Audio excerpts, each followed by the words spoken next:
human beings have been living on this planet Earth since the time immemorial, and scientifically speaking, since about 2 to 3 lakhs years ago. As discussed in the previous sessions, the Earth originated years earlier, that is, around 4.6 billion years ago. We got to know about the story of origin and evolution of the Earth and how the present continents and oceans have got their current position. We also got to know about the interior layers of the Earth. Let us try to know few more things about the phenomena that take place on the Earth.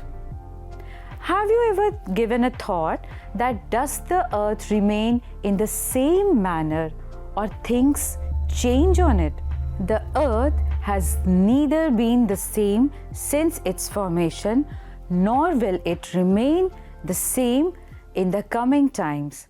Some or the other movements and subsequent changes are taking place even now, either on the surface or below it. Some of these changes take place suddenly, whereas others gradually. For example, earthquake and volcanic eruptions happen suddenly, whereas erosion takes place gradually.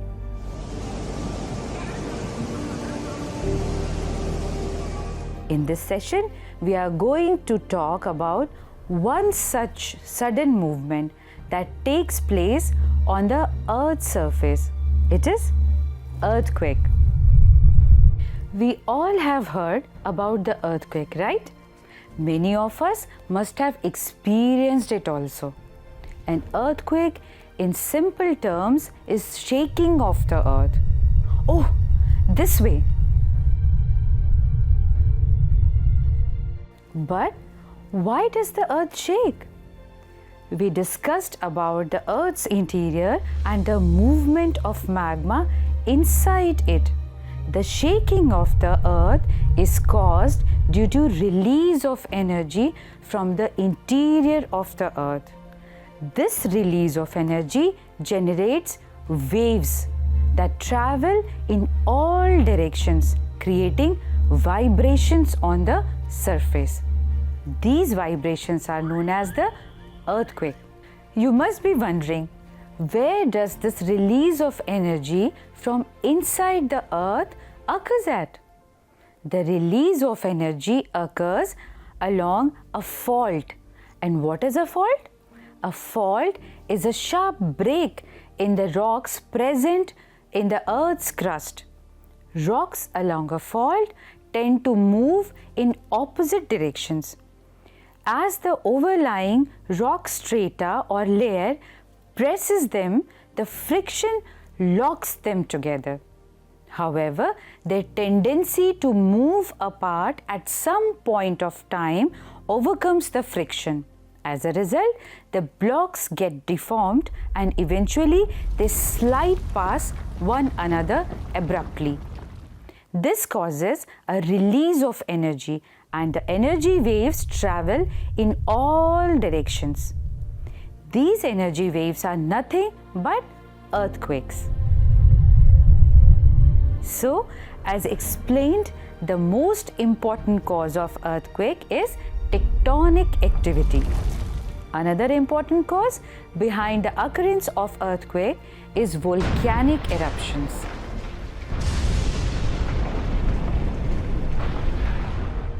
When volcanoes erupt, earthquakes occur in the nearby areas. Such earthquakes are known as volcanic earthquakes. The third important factor behind occurrence of earthquakes is the pressure exerted by large reservoirs. Other human-made factors such as blasting etc. also cause earthquakes. Though these energy waves travel in all directions as earthquake, there is a point from where the energy is released. This point is called the focus of the earthquake. It is also called the hypocenter. The energy waves traveling in different directions reach the surface. The point on the surface nearest to the focus is called epicenter. It is the first one to experience the waves.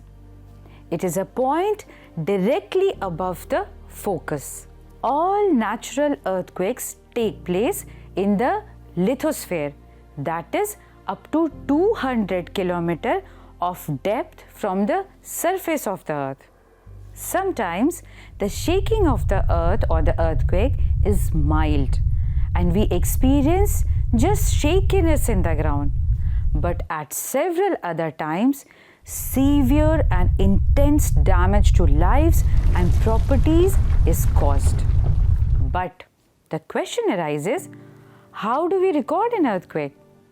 An instrument called seismograph records the waves reaching the surface. A curve of earthquake waves gets recorded on the seismograph. You can see here that the curve shows 3 distinct sections, each representing different types of wave patterns. As you can see in the graph, various names are there for waves. Earthquake waves are basically of 2 types. One, body waves, and second, surface waves. We will try to understand the characteristics of these 2 waves one by one. At first, we will try to know about body waves. Body waves are generated due to the release of energy at the focus and move in all directions traveling through the body of the earth. Hence, they get the name body waves. The body waves interact with the surface rocks and generate new set of waves called surface waves. That is the second type. As the name suggests, these waves move along the surface. Do you think these waves travel with the same velocity throughout? No. The velocity of waves changes as they travel through materials with different densities. The denser the material, the higher the velocity and vice versa. Not only velocity, but their direction also changes as they reflect or refract when coming across materials with different densities. Let us know more about body waves. The body waves have 2 categorizations depending upon the characteristics. These 2 types of body waves are P wave and S waves. P waves move faster and are the first to arrive at the surface. These are also called primary waves. The P waves are similar to sound waves. They travel through gaseous, liquid and solid materials. S waves, which are another type of body waves, on the other hand, arrive at the surface with some time lag. These are called secondary waves. An important fact about S waves is that they can travel only through solid materials. This characteristic of the S waves is quite important. It has helped scientists to understand the structure of the interior of the earth. Did you know the surface waves are the last to report on seismograph? These waves are more destructive. They cause displacement of rocks and hence the collapse of structures also occurs. While the seismograph records the earthquake activity, the magnitude or intensity of earthquake is recorded in another manner. The earthquake events are scaled either according to the magnitude or intensity of the shock. The magnitude scale is known as the Richter scale. You must be wondering, what is meant by magnitude? The magnitude relates to the energy released during the quake. The magnitude is expressed in numbers 0 to 10. The intensity scale is named after Mercalli, an Italian seismologist. The intensity scale takes into account the visible damage caused by the event, and the range of intensity scale is from 1 to 12. I will share with you a very interesting fact.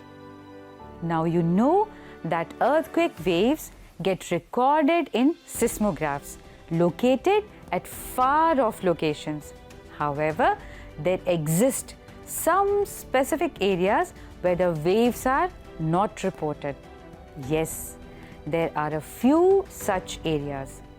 Such a zone is called the shadow zone. The study of different events reveals that for each earthquake there exists an altogether different shadow zone. You can see the shadow zones of P and S waves. It was observed that seismographs located at any distance within 105 degrees from the epicenter recorded the arrival of both P and S waves. However, the seismographs located beyond 145 degrees from epicenter record the arrival of P waves, but not that of the S waves. Thus, a zone between 105 degrees and 145 degrees from epicenter was identified as the shadow zone for both the types of waves. The entire zone beyond 105 degrees does not receive S waves. The shadow zone of S wave is much larger than that of the P waves. The shadow zone of P waves appears as a band around the earth between 105 degrees and 145 degrees away from the epicenter. The shadow zone of S waves is not only larger in extent, but it is also a little over 40% of the Earth's surface. Now you know lots of things about earthquakes. Let us know the distribution of earthquakes, or whether there are any specific areas of occurrence of earthquakes. Though earthquakes can take place anywhere, but the frequency of earthquakes is confined to certain specific areas. As mentioned, earthquakes occur due to tectonic activities.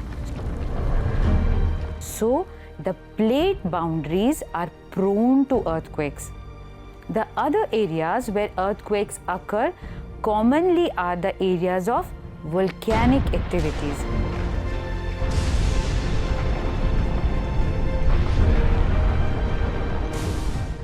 These two zones happen to correspond with the inner circle of the Pacific Ocean, known as the Pacific Ring of Fire. Earthquake is generally a natural hazard. This means it takes place naturally. The effects of earthquakes are far-reaching when the severity is more. The immediate hazardous effects of earthquakes are ground shaking,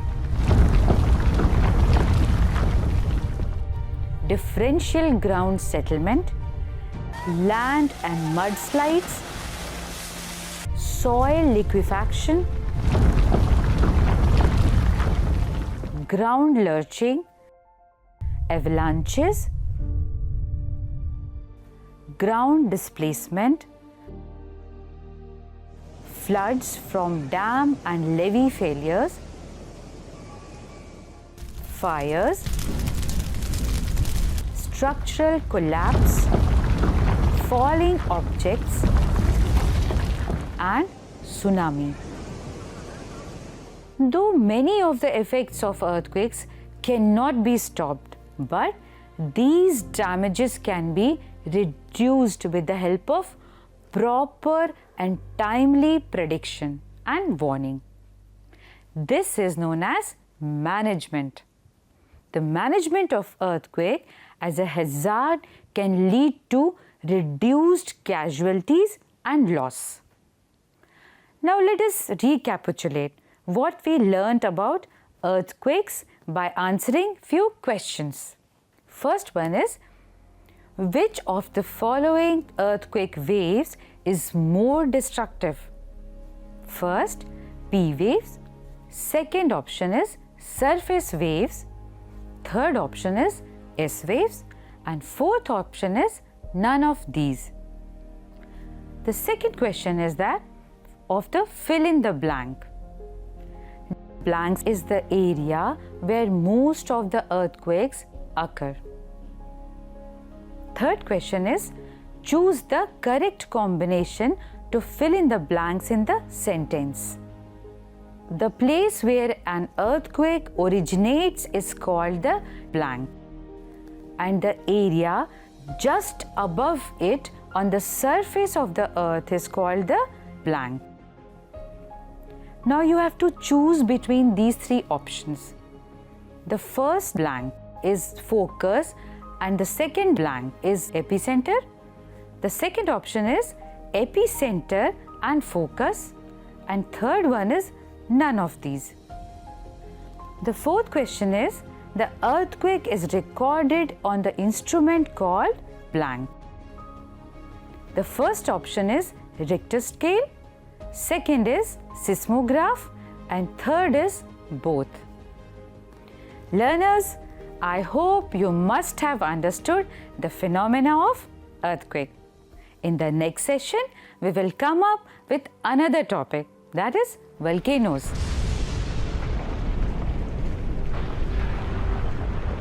Till then, try to collect pictures of earthquakes that have occurred in India in the last 20 years and analyze how severe they were.